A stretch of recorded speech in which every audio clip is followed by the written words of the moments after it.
Blog Talk Radio. Welcome to the Along Came a Writer Network.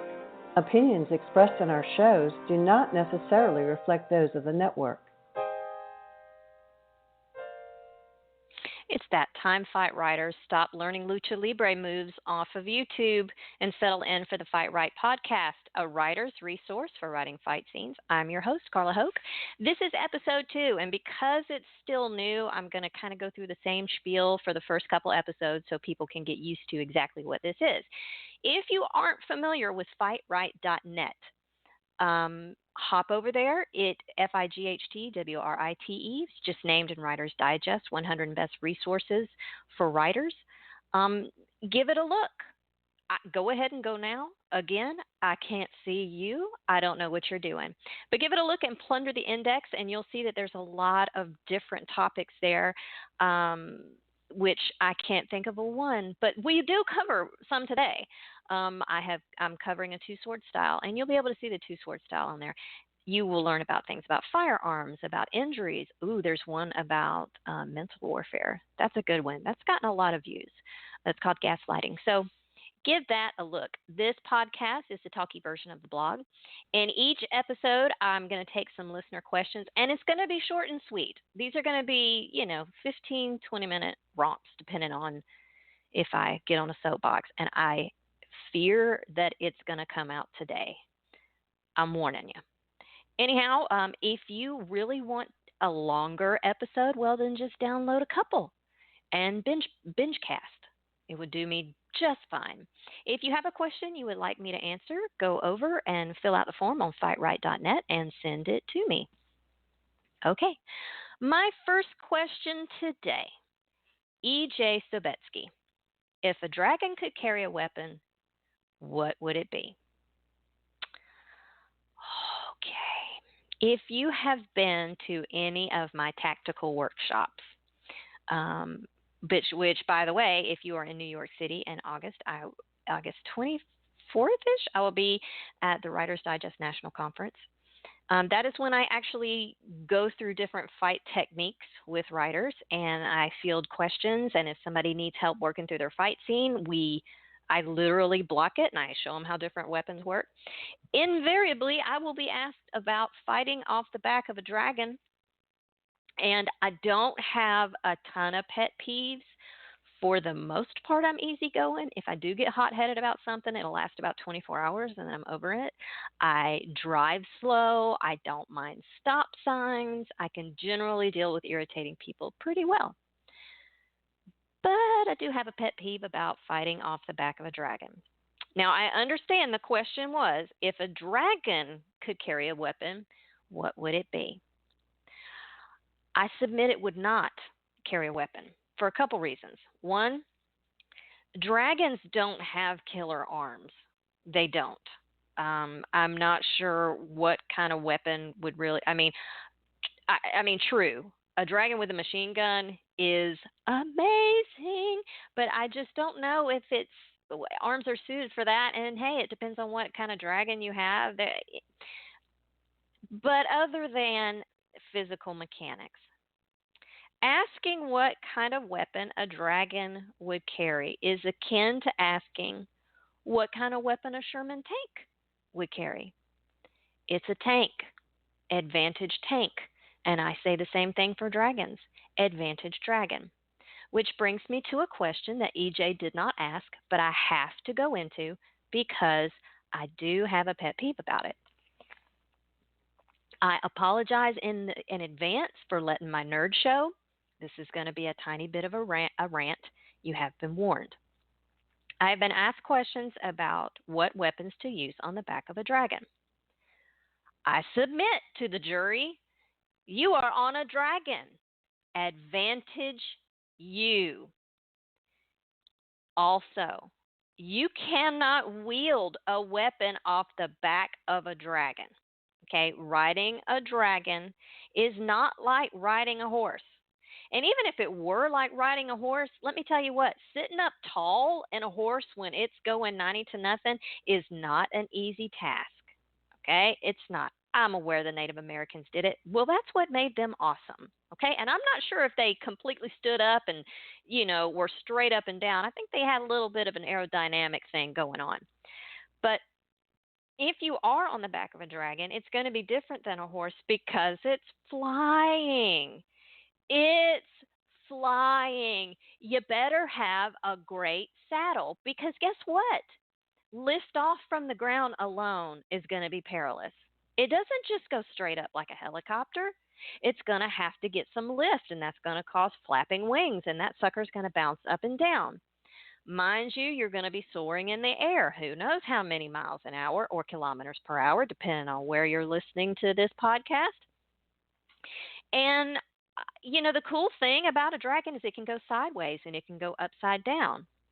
Again, I repeat, you better have a good saddle. As far as standing up on the back of a dragon and just holding the reins, I think I saw David Hasselhoff do the same thing on a dolphin, on two dolphins on the SpongeBob movie, and it is killer and cool. But I think that the two scenarios are both as likely one as the other. Historically, I've never seen any historic renderings of people standing on dragons. I've seen no photographs myself. But it doesn't make sense that you could just stand up and surf, hang 10 off the back of a dragon. Maybe it's just me. Maybe I'm not that cool. But, ladies and gentlemen, I say that you can't do that. So, if you have a dragon in your work, you better have a great saddle. If you want to arm your dragon, that is fine. Hey, go for it. Go for it. I can see that there would be times when you would not want the dragon to breathe fire. That's a whole other thing I'm going to get back to, where you may not want the dragon to breathe fire. If you don't want a light to be shown coming up over the mountains because your dragon's burning down a village, I say let the dragon fly low and drag his feet right across the village and tear everything down. If you want to attach blades or whatever to his feet, you can. I don't think you need to. I figure he'll be going fast enough. He'd knock people's head off anyway. If you want to throw bombs off, ceramic pitchers full of gunpowder, etc., hey, have at it. If you want to teach your dragon how to drop a chainmail net, etc., go for it. But as far as what particular weapon to wield on the back, I personally don't think it's doable. Speaking of dragons breathing smoke, I also don't understand that because when fire burns, the dark smoke and everything that comes out is the things that couldn't burn. That is why if you have a gas stove or something, you don't have smoke coming from your gas stove because that burns cleanly. It seems that whatever it is within the dragon would burn cleanly. I can't imagine that it would produce anything in its body that would not burn up. So me personally, I don't think there would be smoke coming out. It certainly wouldn't be dark smoke. I don't even know how steam would work. I just personally don't think it's the case. Okay? I'm sorry. For my Canadian listeners, I'm sorry. Soapbox dismantled. Okay, what's next? Dawn Hunter asks, how realistic is the movie trope of someone wielding two swords at once? How about a sword with a small battle axe? First of all, if you've seen enough movies that wielding two swords is a trope, send me the list because I love me some two swords. Yeah, that's a thing. Go to FightWrite.net and go to the index. You'll see two sword style and Filipino martial arts. It's called Estilo Macababy, and it rocks. It's straight up General Grievous, except 2 instead of 4 or 6. I forget how many arms he has. The great thing about the two sword style, other than the fact you got Edward Scissorhands basically coming at you, is it's incredibly intimidating. Even if the person wielding the two swords isn't really great at striking anything, if they can put on a show, I bet it'll make you think twice. If I'm going to attack somebody and they don't pull out one machete but a 2, I'm going to reconsider that whole situation. It's kind of like nunchucks. All the spinning you see with nunchucks, like Bruce Lee did. By the way, wouldn't that Enter the Dragon?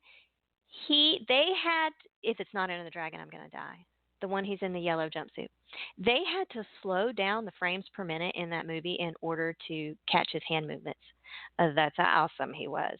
And I think he actually learned nunchaku for that movie. It is called nunchaku. It's nunchaku. It's not nunchuckery, which I think it should be, but whatevs. He did learn it just for that movie. All the little spinny things you see with nunchucks are actually just transition moves to.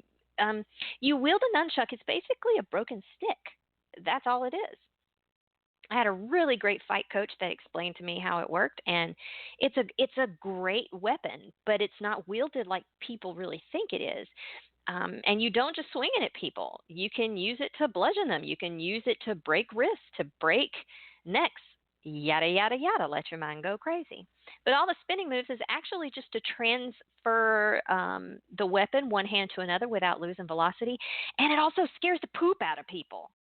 Just saying. So two sword style, one great advantage to it is it's scurry.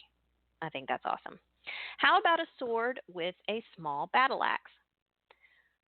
Okay, that to me is a different scenario, and here's why. Bladed weapons have a balance. That means where the majority of the weight is distributed in the blade. If the greater portion of the weight is at the hand, that means you're going to get a lot of dexterity in the tip. But what you give up in that is some power. The closer the balance is to the end of the sword, the greater whack you're going to be able to give somebody with it. But you're giving up control of the tip. So that's why a lot of times you'll see that a balance of a sword is somewhere kind of in the middle-ish or closer to the hand. In the case of a battle axe, or a machete, or kukri, you will see that if you pick it up, it's going to fall forward. That's because the balance is in the head. That's because the balance of a weapon is where it is for the most efficient use of that weapon. Every weapon looks the way it does and feels the way it does because it contributes to its most efficient use. When you grab an axe, you just want to whack stuff. I love battle axes. When I go a pillaging, hey, I grab a battle axe. And I really like the addition of the spike on the end because then you can get through chainmail. You might be able to get through some thinner parts of armor. You could definitely get through the face mask of armor. It's a bludgeoning weapon. It is a great blade. You can also use the head to hook and pull away shields or to sweep people.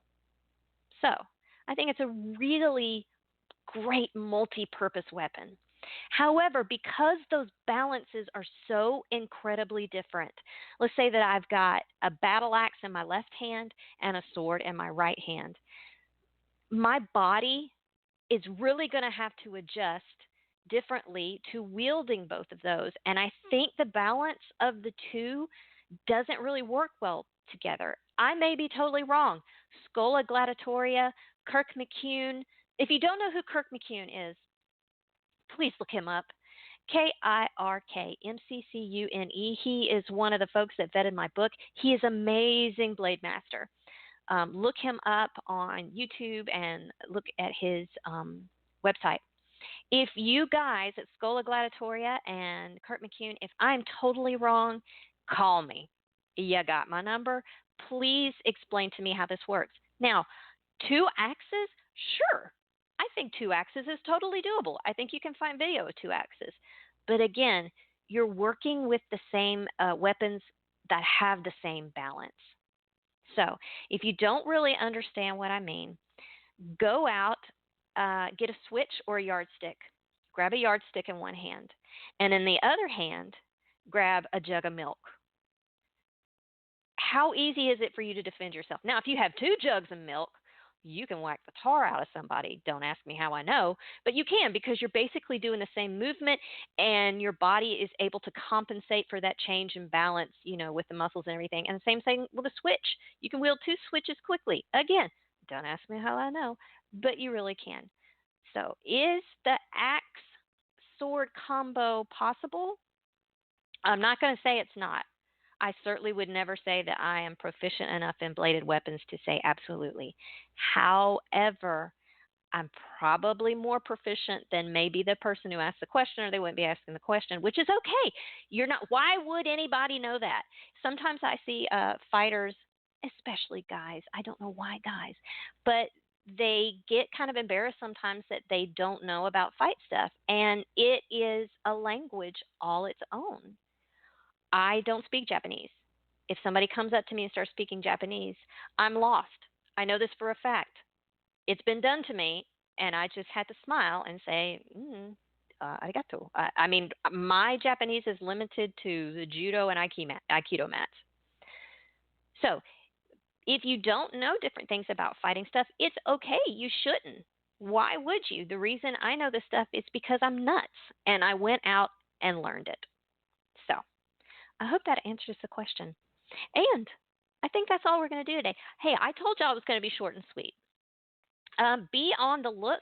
Oh, feel free to send in questions. Go to FightWrite.net and send it in via the forum. I will be sure to get to it on a podcast sometime or another. Be on the lookout for my book, Fight Right, How to Write Believable Fight Scenes, coming out with Writer's Digest in June 11th, but you can get it today. Just saying. Hey, immediate gratification. Fight Right podcast is brought to you by the eponymous blog, FightWrite.net. And look for the hashtag FightRight on Instagram. You can follow me on Instagram at Carla C. Hoke. Again, I will be in New York, August 2019. So if you're listening to this in 2020, first of all, I think that's awesome that you're listening. I'm talking to people in the future, which kind of blows my mind just a little bit.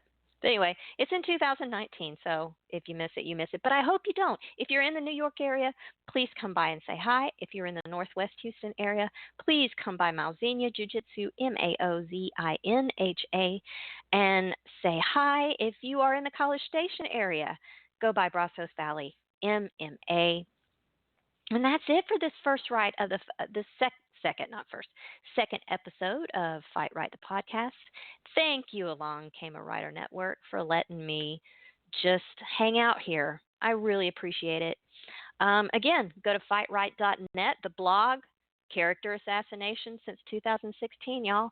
And until the next episode of Fight Right the podcast, get blood on your pages.